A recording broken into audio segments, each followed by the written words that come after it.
ENT, or you can call us 617-302-7340. So I'd like to, in closing, talk a little bit more about some of the programs that are being presented with the Strand this season. It's Anointed Biblical Scriptures, America Scores Poet, The Art of Black Dance, the Boston Dance Company, and Haywood Fennell, who actually is showcasing on some of the programs here at BNN. Marcel Victor is a Haitian folk artist who will be presenting with us. I mentioned with you One Love Dance Company, who I'm telling you, these folks are so fabulous. We really implore you to come out. Phyllis Tobin Bancroft is doing a presentation called Burned.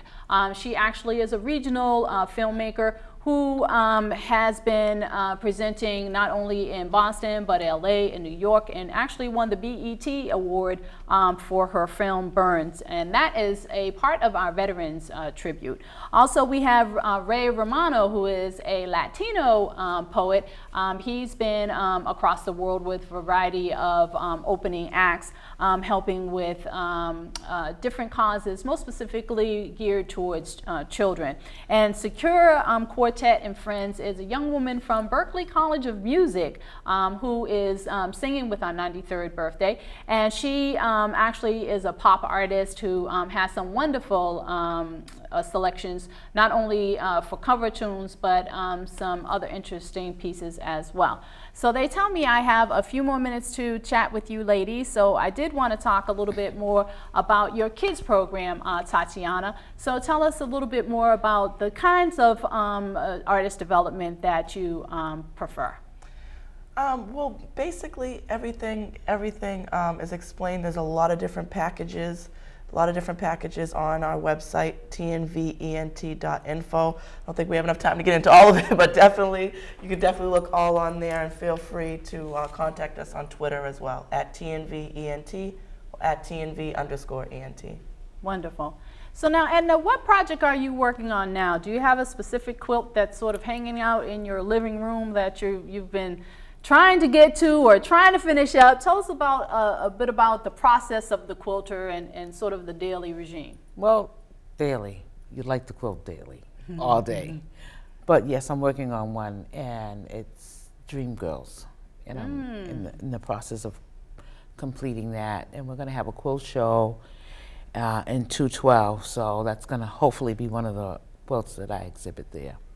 So now, Dream Girls, is that like the Dream Girls Yes, from the Broadway play? Yes, it is. Oh my yes, goodness, it is. that sounds really magnificent. Now, what goes into that process? And what made you try to select that particular one? And then, how do you get to the colors, and sort of how do you develop a quilt?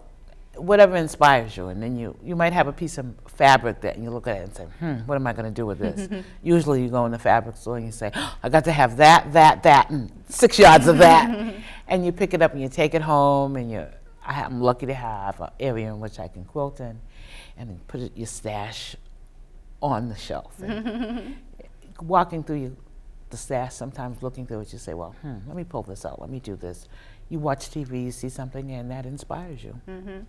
So now, what was your inspiration behind Dream Girls? I saw the play, and I said, oh, I can do that. And I liked the dresses, and I said, oh, I'm going to do that. So I just sat down and started to do that. Now, are you sure it doesn't have anything to do with your background in theater? Probably does. I was at the Elma Lewis School there for years and years and years, so I can remember Miss Lewis saying, go in there and fix that costume.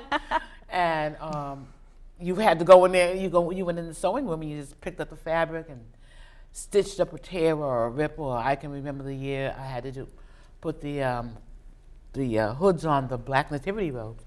And I'm like, I don't know if I can do this. And Miss Lewis never let you say you couldn't do it. Yes, you can do that, so go do it, So it might have had something to do with that, yes. And what presentation do you have at the Strand in terms of showcasing there? I do not have a quilt hanging there for this exhibit, and I'll have something hanging for the 2012. So now, you've been at the Guild for many, many years now. How many quilts have you done so far? And generally speaking, how many quilts per year would you say, an average quilter might accomplish? It depends. Some folks are temperamental. Some folks are just workaholics. You can accomplish as many as you have the time for. Mm-hmm. 5, 6, 7. It depends on the size of the quilt. Mm-hmm. It depends on how it's done. I mean, the piece hanging behind you is done by Brenda Jones, and I can't tell you when she started it or completed it, but she's done the stitching, the cutting on it, the embellishments. You might have a piece hanging in your workshop and see some beads or something else and say, "Oh, let me finish that." So it depends on how you get to the finishing. Mm-hmm. So once again, please tell us how a proposed quilter might get in contact with your organization. Well, we do have a website, and that's at sistersandstitchesjoinedbythecloth.com at yahoo.com. Mm-hmm. And you can contact us through that. We meet once a month, the third Saturday, at St. John's Episcopal Church in Holbrook. Mm-hmm. And we're there from 1 to 3, 4 o'clock, sometimes later. Okay.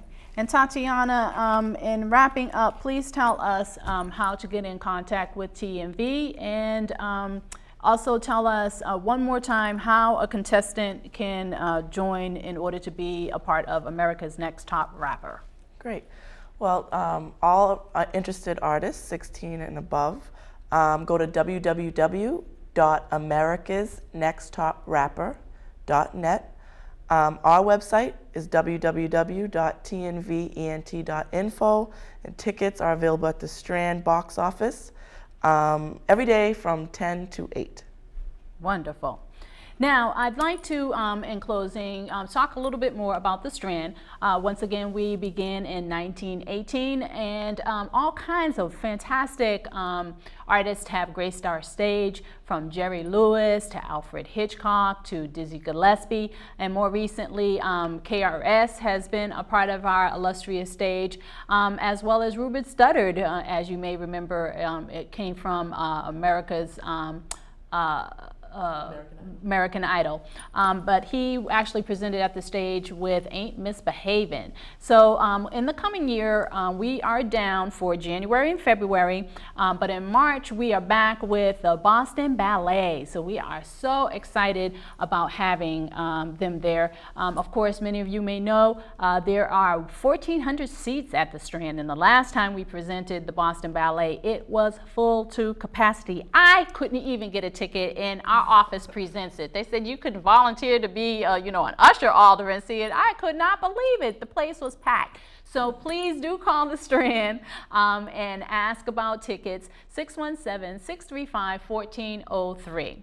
So we would like to once again invite people to visit our website at www.strandboston.com. Once again, Alda Marshall, Director of Public and Private Partnerships for the Mayor's Office of Arts, Tourism, and Special Events, here talking about On Stage at the Strand. Have a good afternoon.